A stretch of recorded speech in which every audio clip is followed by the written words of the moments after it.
Saya menikah sama suami karena dijodohkan dan belum paham betul tentang keluarga suami. Karena suami sudah ngaji, jadi saya mau menikah karena ingin menyempurnakan agama saya dan ingin ridha Allah, tetapi belum ada rasa cinta. Sebelum menikah, saya sudah dikasih orang tua rumah seperabotan seisinya dan sekendaraannya. Jadi setelah menikah, kami tinggal di rumah saya. Awal pernikahan, saya kurang nyaman dengan karakter suami saya. Tapi kalau ingat niat saya, semua ketidaknyamanan itu kadang berkurang.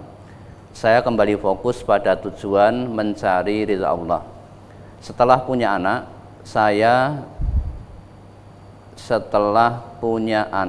saya fokus pada anak. Meski rasa tidak nyaman itu terkadang muncul, tapi prosentasenya tidak sebesar awal-awal nikah. Setelah mulai mencintai suami saya, ujian muncul lagi dari saudari suami. Mereka sering memperlakukan saya kurang baik, yakni menghina, mencela, dan menfitnah saya.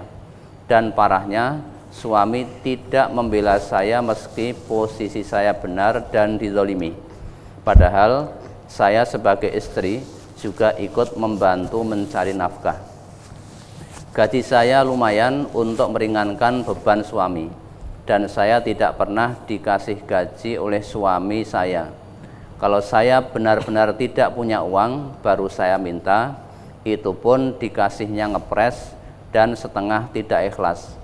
Saya tidak pernah foya-foya atau menghamburkan uang suami. Saya berusaha taat pada suami. Tapi terkadang hati saya sakit dan capek karena dari awal menikah selalu diperlakukan buruk. Antara lain, dibilang saya bodoh, saya manja, saya tidak cantik, saya orang dari keluarga orang gila, dan masih banyak fitnahan yang keji pada saya. Senjata dan kekuatan saya, sholat malam. Saya adukan semua pada Allah pemilik saya.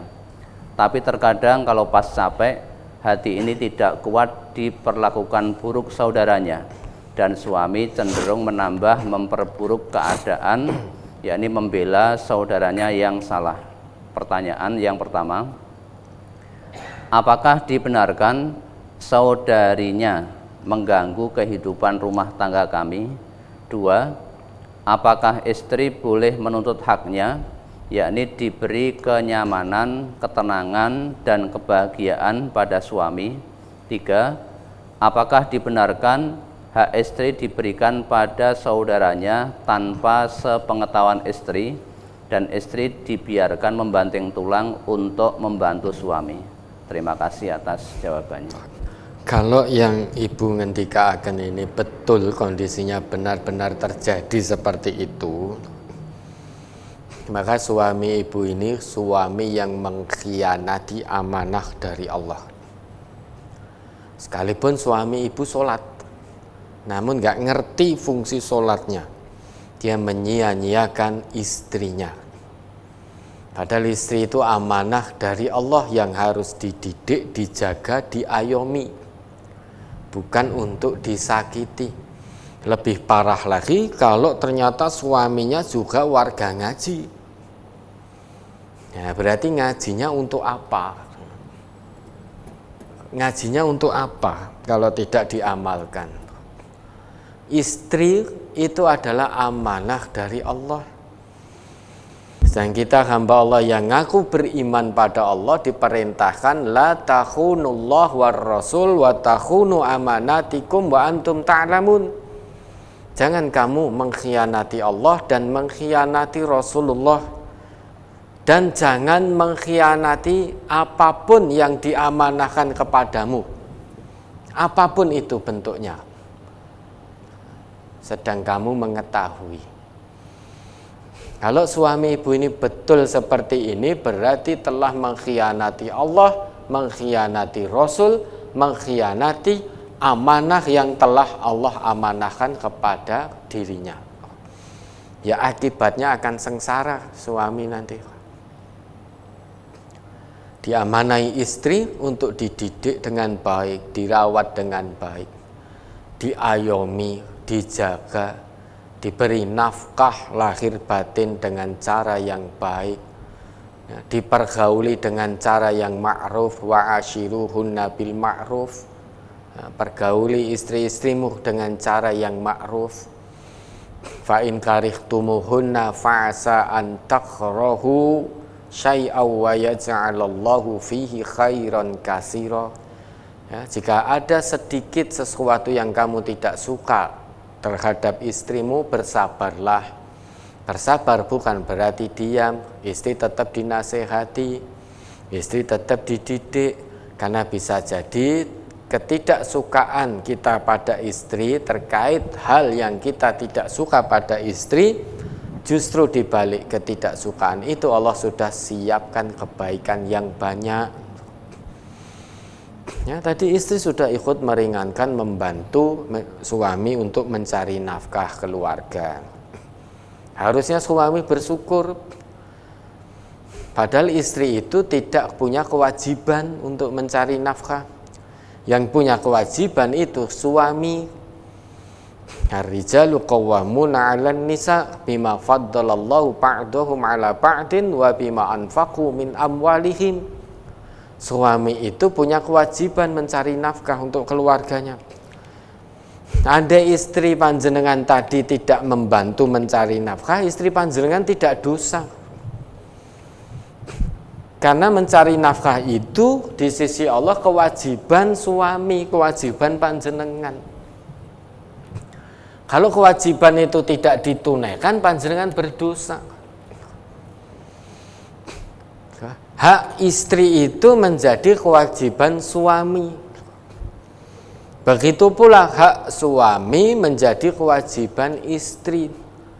Semuanya harus ditunaikan dengan baik karena itu amanah dari Allah, tidak boleh dikhianati.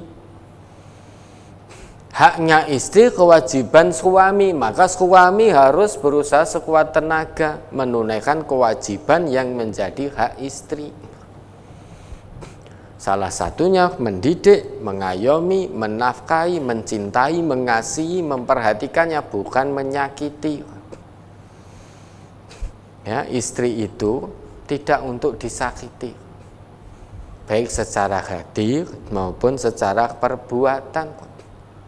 Karena istri kita bukan budak. Maka para suami ini hati-hati, sadar diri, muhasabah, introspeksi diri. Istri panjenengan, istri kita itu punya hati nurani. Mereka bukan budak. Maka jangan memperbudak istri-istri kita. Ya.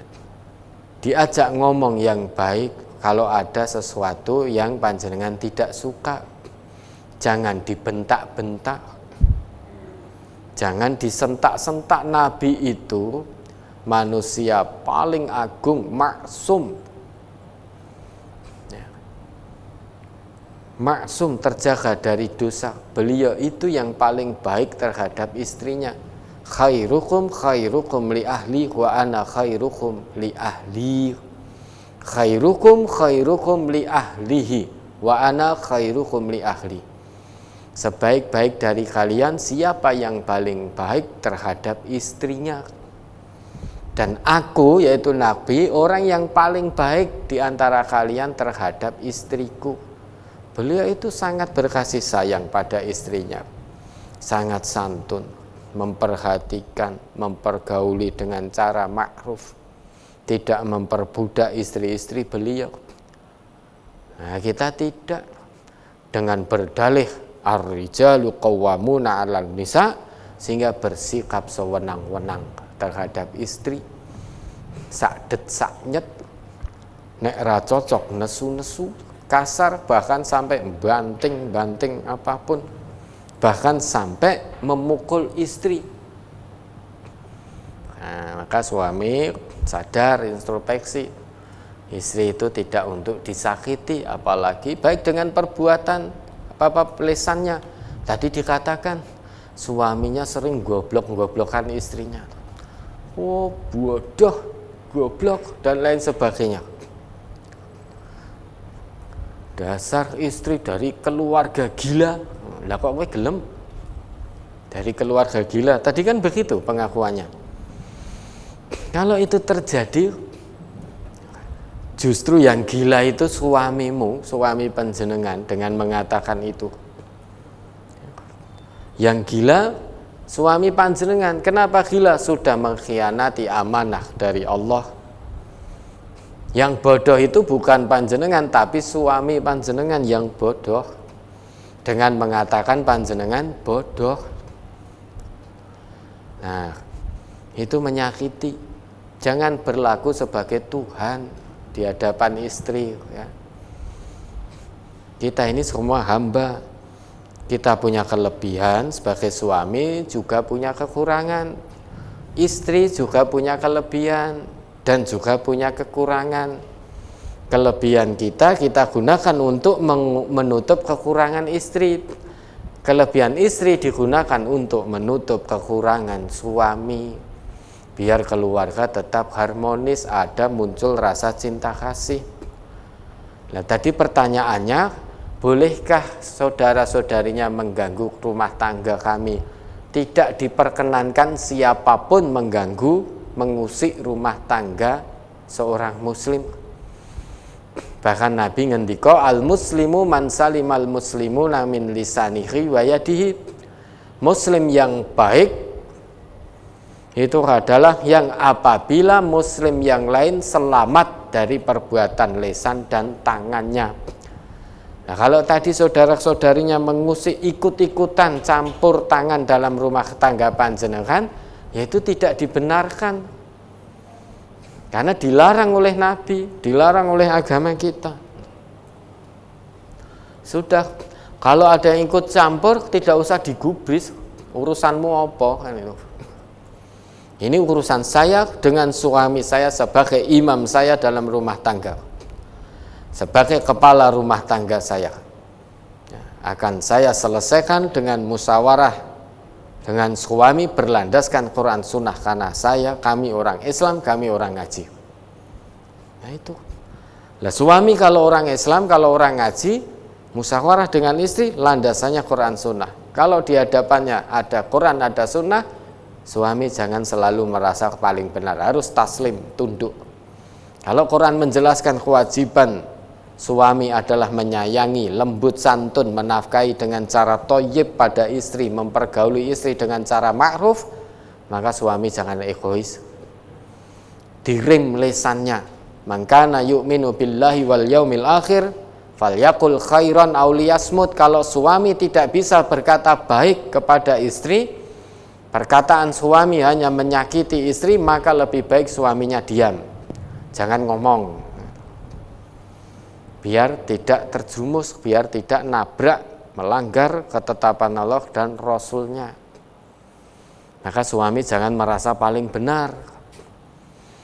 Ya, kasihan istri-istri kita kalau punya suami yang egois seperti itu, merasa menjadi Tuhan. Istrinya diperbudak, istrinya selalu salah di mata suami, tidak pernah benar. Nah, kasihan ibu-ibu ini. Maka tidak dibenarkan ya, ikut campur rumah tangga muslim yang lain. Terus apakah istri diperbolehkan menuntut haknya? Boleh. Agama memperbolehkan. Menuntut untuk disayangi suami, dicintai suami, dikasihi suami, dipergauli oleh suami dengan cara ma'ruf, diberi nafkah lahir batin dengan cara yang halal dan thayyib. Boleh tuntut hak itu, karena itu kewajiban panjenengan. Ya, kewajiban suami menjadi hak istri. Kalau memang itu tidak tertunaikan dengan baik, yang namanya hak harus diambil. Ya, panjenengan sebagai istri harus mengambil hak panjenengan untuk mendapatkan cinta kasih, perlakuan yang santun dari suami, tutur kata yang santun dari suami. Itu hak panjenengan, silakan diambil. Terus yang ketiga apa tadi? Apakah dibenarkan hak istri diberikan pada saudaranya tanpa sepengetahuan istri dan istri dibiarkan membanting tulang untuk membantu suami? Tidak dibenarkan. Namanya hak istri ya harus diberikan kepada istri, jangan berikan kepada orang lain. Ya, suami tidak memberikan nafkah pada istri, padahal nafkah ini menjadi hak istri. Lah kok diberikan kepada saudaranya, saudarinya tanpa memberikan kepada istri hak-haknya. Sehingga istri dibiarkan membanting tulang, membantu perekonomian keluarga. Lah tatkala suami mendapatkan hasil dari jerih payahnya, kewajibannya kepada istri, haknya istri tidak ditunaikan. Karena istri juga bisa mencari nafkah sendiri. Sehingga tidak memberi hak, tidak menafkahi lahir kepada istrinya, malah justru memberikan pada saudara-saudarinya. Nah, ini tidak dibenarkan. Hak istri harus diberikan kepada istri.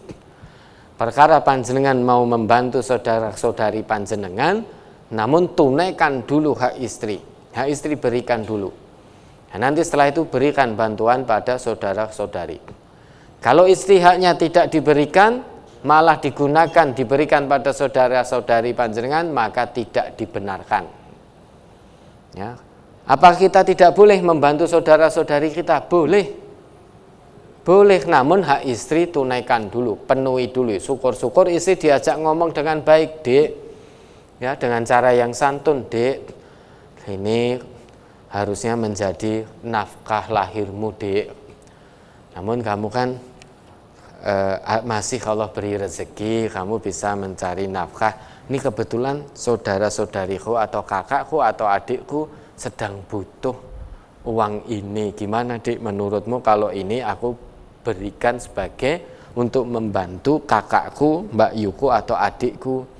Diajak bicara ngomong begitu, insya Allah istri juga akan menyambut dengan baik. Oh nggih Mas, monggo silahkan, alhamdulillah Allah masih memberikan saya kemudahan untuk ikut menopang perekonomian rumah tangga.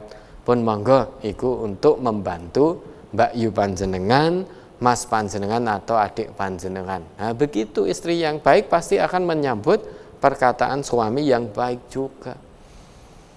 Nah, maka istri itu bukan budak, haknya penuhi. Hak istri itu kewajiban panjenengan. Oke, ada lagi? Cukup. Ini pertanyaan masuk juga masih banyak terkait hidup adalah ujian, masih banyak. Hanya berapa tadi? Cuma ada 2 tadi. Ya, jadi kita lanjutkan pertemuan mendatang. Sebenarnya sangat ingin ya menjawab dengan pendek-pendek itu, tetapi kan nanti kalau saya jawab ya ada tuntunannya, tidak ada. Nah, nanti jenengan juga akan ngoyak. Kenapa tidak ada tuntunannya? Dalilnya mana? Kalau ada tuntunannya, mana dalilnya? Sedangkan dalil-dalil itu kan harus dijabarkan. Maka memang terkadang agak sedikit panjang. Nah, sehingga waktunya kurang cukup, pertanyaan semakin menumpuk. Karena memang ini kajian online, sehingga siapapun bertanya melalui BA. Ya, mudah-mudahan Allah berikan kemudahan untuk kita menyelesaikan pertanyaan-pertanyaan yang masuk lengkap berdasarkan dalil baik dari ayat Quran maupun hadis-hadis Nabi. Ya, mudah-mudahan insya Allah ini dalam proses untuk lebih menjadi baik. Insya Allah kita yakin nanti Allah akan berikan metode yang terbaik untuk kajian kita ini, sehingga bisa tuntas dalam memberikan jawaban-jawaban atas pertanyaan lengkap dengan dasar-dasarnya dan cukup dengan waktunya. Jadi, mudah-mudahan Allah memberikan kemudahan, menjadikan kita semakin baik lagi, semakin baik lagi.